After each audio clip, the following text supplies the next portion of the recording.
Hello students, in our today's video we will discuss about class 11 chapter 14 mathematical reasoning.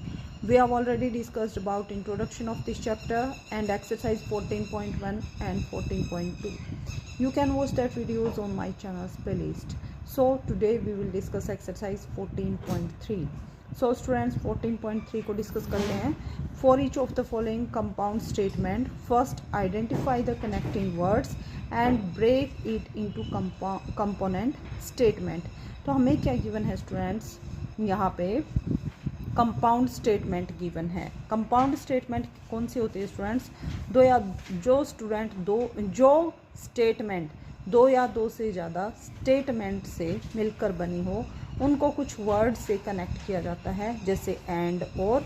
तो हमें क्या करना है स्टूडेंट्स, इन कनेक्टिंग वर्ड्स को आइडेंटिफाई करना है और इन कंपाउंड स्टेटमेंट को, जिन स्टेटमेंट से मिलकर ये बनी है उनको हम क्या कहेंगे, कंपोनेंट स्टेटमेंट. तो उन कंपोनेंट स्टेटमेंट्स को भी राइट डाउन करना है. So this exercise is also very easy. अगर आपने केयरफुली देखा स्टूडेंट्स, आपको कभी भी यहाँ पर कोई भी डाउट नहीं रहेगा. सो देखिए स्टूडेंट्स, कनेक्टिंग वर्ड कौन से होंगे, एंड और. तो कनेक्टिंग वर्ड में आपको चेक करना है एंड का यूज़ हुआ है या और का यूज़ हुआ है. एंड से पहले जो स्टेटमेंट हमने यूज़ की है वो एक होगी, उसके बाद दूसरी होगी, हो सकता है दो से ज़्यादा भी स्टेटमेंट भी हों. तो आपको क्या करना है स्टूडेंट्स, कंपाउंड स्टेटमेंट जो हमें गिवन है यहाँ पे 4 पार्ट्स में, उसको ब्रेक करके हमें कनेक्टिंग वर्ड को फाइंड आउट करना है और कंपोनेंट स्टेटमेंट को राइट डाउन करना है.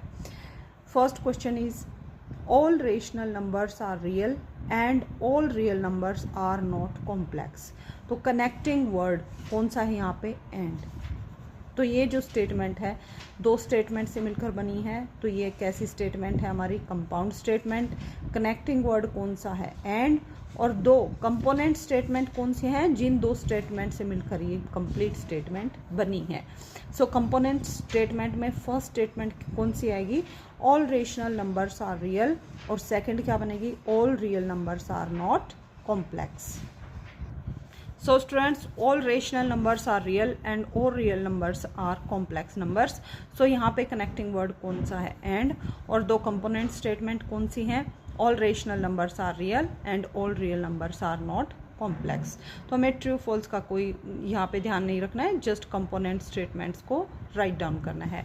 नेक्स्ट पार्ट में क्या है स्टूडेंट्स, फोर्थ पार्ट है, x equal to 2 and x equal to 3 are roots of the equation 3x square minus x minus 10 equals to 0.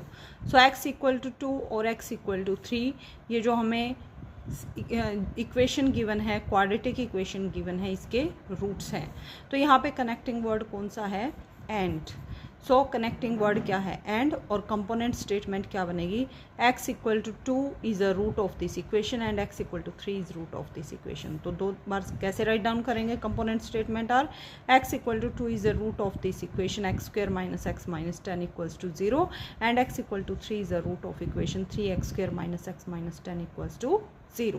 So first question आपको इस type से सॉल्व करना है. Now second question is, identify quantifier in the following statement and right the negation of the following statements.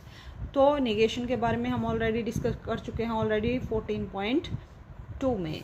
तो यहाँ भी क्या करना है स्टूडेंट्स, हमें क्वांटिफायर्स को आइडेंटिफाई करना है. प्रीवियस क्वेश्चन में हमने कनेक्टिंग वर्ड्स को फाइंड आउट किया था. कनेक्टिंग वर्ड कौन से होते हैं, एंड और क्वांटिफायर कौन से होते हैं, फॉर ऑल देयर एग्जिस्ट. तो यहाँ पे क्या ढूंढना है हमें, क्वांटिफायर्स को फाइंड आउट करना है एंड राइट द निगेशन. और जो स्टेटमेंट गिवन है उसका निगेशन राइट डाउन करना. निगेशन में क्या करेंगे स्टूडेंट्स, नोट का यूज़ करेंगे. अगर गिवन स्टेटमेंट में नोट का यूज़ नहीं है, तो अगर नोट का यूज़ है तो निगेशन में नोट को रिमूव कर देंगे. जस्ट आपको 2 स्टेप्स को फॉलो करना है, क्वेश्चन आपका सोल्व हो जाएगा. Now first part is, there exist a number which is equal to its square. एक नंबर है जो अपने स्क्वायर के इक्वल है. सो हमें क्या करना है स्टूडेंट्स, यहाँ पे क्वांटिफायर को फाइंड आउट करना है, आइडेंटिफाई करना है. तो क्वांटिफायर क्या है यहाँ पे, देयर एग्जिस्ट. सो क्वांटिफायर क्या है, देयर एग्जिस्ट. और निगेशन ऑफ दिस स्टेटमेंट में हम क्या करेंगे, there exist number which is equal to its square. तो यहाँ पे आपने चेक किया कहीं भी नॉट का यूज़ नहीं है, तो निगेशन में हम नॉट को अप्लाई करेंगे। कहाँ अप्लाई करेंगे वो आपको ध्यान रखना है। There does not exist a number which is equal to its square. तो हमने क्या यूज़ किया यहाँ पे, डज नॉट का। क्यों किया, क्योंकि यहाँ पे देयर एग्जिस्ट्स, कौन सा टेंस हो गया ये, आप इंग्लिश में टेंसेस को डिस्कस करते हैं, कौन सा टेंस है ये, प्रेजेंट सिंपल टेंस है या फिर प्रेजेंट इंडेफिनिट। तो जब उसको नेगेटिव में कन्वर्ट करते हैं तो डू या डज नॉट का हम यूज़ करते हैं। इसीलिए यहाँ पे हमने क्या यूज़ किया, डज नॉट। और डू नॉट डज नॉट में क्या डिफरेंस है, अगर प्लूरल का यूज़ है तो हम क्या करते हैं, डू नॉट का यूज़ करते हैं, और सिंगुलर है सेंटेंस में तो हम डू नॉट का डज नॉट का यूज़ करते हैं। तो यहाँ पे एक नंबर की बात हो रही है, अ नंबर, एक नंबर की बात हो रही है जो कि सिंगुलर होता है, तो सिंगुलर के लिए हम डज नॉट का यूज़ करते हैं, इसलिए यहाँ पे डज नॉट का यूज़ हुआ। अगर यहाँ पे एक से ज़्यादा नंबर्स होते हैं, 2, 4, 6 इस टाइप से, तो यहाँ हम डू नॉट का यूज़ करते हैं। इस बात का आपको ध्यान रखना है। So there does not exist a number which is equal to its square. Now second part is for every real number x is less than x plus 1। हर एक रियल नंबर के लिए, हर एक रियल नंबर x के लिए x plus 1 से less है। Okay students, सो यहाँ पे क्वांटिफायर क्या है, फॉर एवरी। तो क्वांटिफायर क्या है, for every. And negation use करेंगे। Negation of this statement is for there exist, for every किस में चेंज हो जाता है स्टूडेंट्स, फॉर ऑल में, for at least 1। So for at least 1 real number x is, यहाँ पे x is less than x plus 1, तो यहाँ पे हम नॉट का यूज करेंगे, x is not less than x plus 1। तो कम से कम एक रियल नंबर ऐसा आएगा जिसके लिए x प्लस 1 से छोटा नहीं होगा। यहाँ पे स्टेटमेंट में क्या था, x is less than x plus 1, तो कम से कम एक ऐसा x आएगा जिसके लिए x is not less than x plus 1। इसके लिए हमें प्रूफ की रिक्वायरमेंट नहीं है, बाकी आप नेगेटिव नंबर्स को लेके चेक कर सकते हैं। तो इस टाइप से आपको सेकंड क्वेश्चन को सिंप्लीफाई करना है।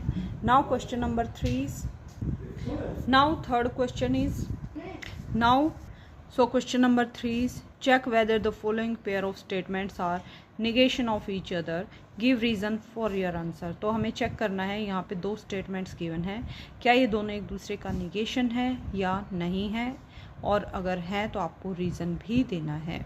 So first statement is x plus y equals to y plus x is true for every real number x and y। Second is there exists a real number x and y for which x plus y equals to y plus x। तो हमें check करना है क्या ये दोनों statements एक दूसरे का निगेशन है या नहीं है। सो देखिए स्टूडेंट्स, पी स्टेटमेंट क्या है, x plus y equals to y plus x is true for every real number x and y। हर एक real number x and y के लिए x प्लस वाई और y प्लस एक्स क्या होंगे, एक दूसरे के इक्वल होंगे, तो ये बिल्कुल ट्रू है। और क्यू स्टेटमेंट क्या है हमारे पास, there exist a real number x and y for which x plus y equals to y plus x. So अगर हम negation of P statement right down करेंगे, then we get there exist real number x and y for which x plus y is not equal to y plus x. तो हमने negation of Q statement यहाँ पे write down किया है। यहाँ पे हम क्या करेंगे, there exist real numbers x and y for which x plus y equals to y plus x है, तो निगेशन में हम यहाँ पे नॉट का यूज़ करेंगे। So x plus y not equal to y plus x. अगर यहाँ पे इक्वल है तो नोट का यूज़ करेंगे निगेशन में, अगर यहाँ पे नॉट इक्वल टू का यूज़ होता तो हम यहाँ इक्वल टू का यूज़ करते हैं। सो आप देख सकते हैं क्या ये दोनों स्टेटमेंट सेम है, P और not Q? No, both statements are different, so both statements are not negation of each other. Not Q is not equal to P, therefore these two statements are not negation of each other. Now question number 4, and this is last question of this exercise. State whether or used in the following statements are exclusive or inclusive।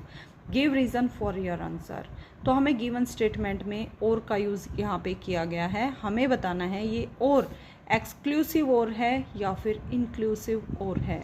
इसके बारे में हम detail में हमारे introduction video में भी discuss कर चुके हैं। You can watch that video on my channels playlist for better understanding. So first statement is, first of all आपको पता होना चाहिए स्टूडेंट्स इंक्लूसिव और एक्सक्लूसिव और होते क्या हैं। इसके लिए हम एक एग्जाम्पल देखते हैं स्टूडेंट्स। जैसे मान लीजिए पी और क्यू दो स्टेटमेंट हैं। First statement is an ice cream और Pepsi is available with a thali in restaurant. Restaurant में थाली के साथ आइसक्रीम मिलेगी या फिर पेप्सी मिलेगी। अगर आप आइसक्रीम लेंगे तो आपको पेप्सी नहीं मिलेगी, पेप्सी लेंगे तो आइसक्रीम नहीं मिलेगी। मीन्स दो में से आपको एक चीज़ को ही सेलेक्ट करना है। आप दोनों एक साथ नहीं ले सकते हैं, लेना है तो आपको एक्स्ट्रा पेमेंट देनी पड़ेगी। यहाँ पे और जो यूज़ हुआ आपके पास ऑप्शन नहीं है, आपको दो में से एक को सिलेक्ट करना है। तो इस टाइप का और कैसा होता है हमारे पास एक्सक्लूसिव और। एक और स्टेटमेंट डिस्कस करते हैं। मान लीजिए क्यू स्टेटमेंट क्या है, a student who has taken biology और chemistry can apply for MSc microbiology program. एक स्टूडेंट जिसके पास बायोलॉजी है या केमिस्ट्री है वो MSc माइक्रोबायोलॉजी प्रोग्राम के लिए अप्लाई कर सकता है।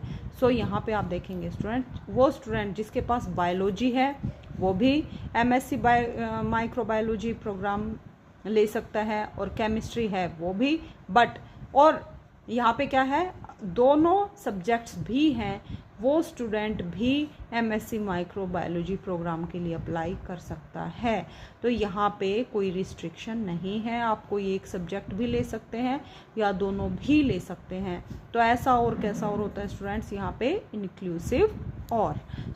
जहाँ पे आपके पास ऑप्शन नहीं होता है, सिलेक्ट करना ही पड़ता है एक को, दो या दो से ज़्यादा ऑप्शंस में से, ऐसे और को हम क्या कहेंगे एक्सक्लूसिव और जहाँ आप कोई भी एक सेलेक्ट कर सकते हैं या दोनों भी सेलेक्ट कर सकते हैं, तो ऐसे और को हम क्या कहेंगे inclusive or. First part is the sun rises or moon sets.